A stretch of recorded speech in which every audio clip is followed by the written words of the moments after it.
If you watched Ayanokoji for an hour, you would think he is bored. You would think he is zoned out. But you would be wrong. While everyone else is frantic, distracted, and noisy, he is doing the one thing most modern humans have forgotten how to do. He is processing. While others are trying to be seen, he is watching. But his observation requires a level of focus that is terrifyingly absolute. Most people think focus is about trying harder. They think it is about straining the brain. Real focus is not about effort. It is about elimination. It is about removing the noise. By the end of this video, you will understand how to build the white room vision, a state of mind where distraction does not exist and execution becomes automatic. The modern mind is broken. It is addicted to switching. It checks a notification. It listens to music. It worries about tomorrow. It fractures its own power every few seconds. Ayanokoji does not multitask. When he listens, he does not plan his response. He listens. When he thinks, he does not worry about his emotions. He analyzes. He is not a person driven by feeling, but a mind governed by output. This is the first rule of elite focus: cognitive isolation. You must treat every task like it is the only thing that exists in the universe. When you divide your attention, you leak intelligence. Just as fast talkers leak urgency, distracted minds leak competence. You cannot read the room if you are checking your phone. You cannot analyze a threat if you are thinking about your insecurity. Every micro-reaction, every unnecessary glance is a signal that you are not in control. To win, you must stop switching. You must lock in. Great focus is not inclusive. It is exclusive. Great discipline is never born in comfort. In the white room, Ayanokoji was not taught to pay attention to everything. He was taught to ignore the irrelevant. This is called selective blindness. To the focused mind, anything that does not help the objective is treated as invisible. Most people fail because they care about too many things. They care if they look stupid.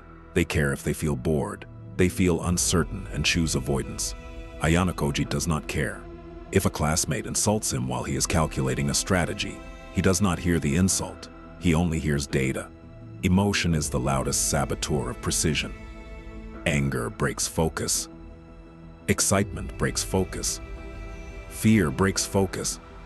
To focus like him, you must reach a state where emotion is observed but not obeyed. You must become blind to your own boredom, blind to your own anxiety. When the noise of your own ego disappears, the only thing left is the task in front of you.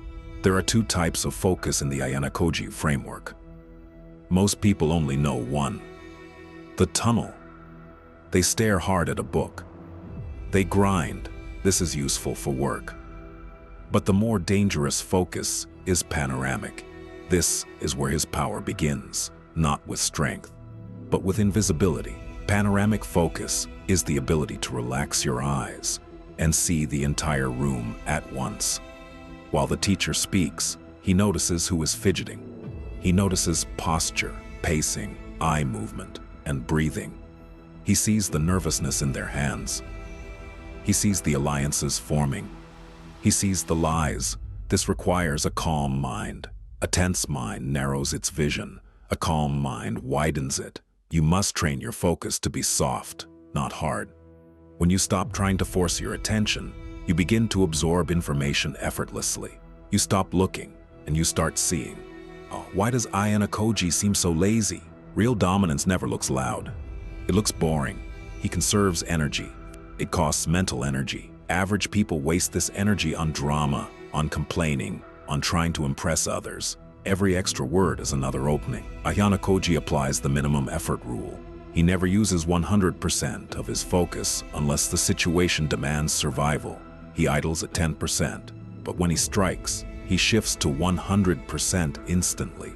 He moves to be precise. If you want to maintain focus for 10 hours, you cannot burn out in the first hour. Stop reacting to things that don't matter. The fastest way to lose power is to react. Every time you get angry at a comment, you lose focus. Every time you scroll social media, you burn the fuel you needed for your goals. Hoard your attention like it is money. Do not spend it on cheap distractions. Mastery does not arrive in a dramatic moment. It arrives when you can sit in a chair for 4 hours and not move.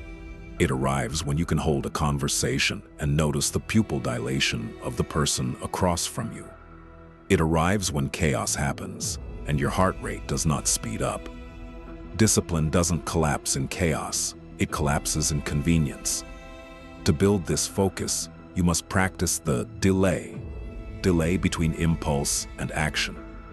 When you want to look away, don't. When you want to check your phone, wait. When you want to quit, observe the feeling of wanting to quit and let it pass. The feeling rises, peaks, and dissolves without being acted upon. Once you master this, you become dangerous. You become the person in the room who sees what others miss. And when you cannot read someone, you cannot predict them. Your focus makes you unpredictable. Your silence makes you heavy. And your ability to ignore the noise makes you unstoppable. Power is not loud. Focus is not loud. It is quiet. It is precise. And it sees everything.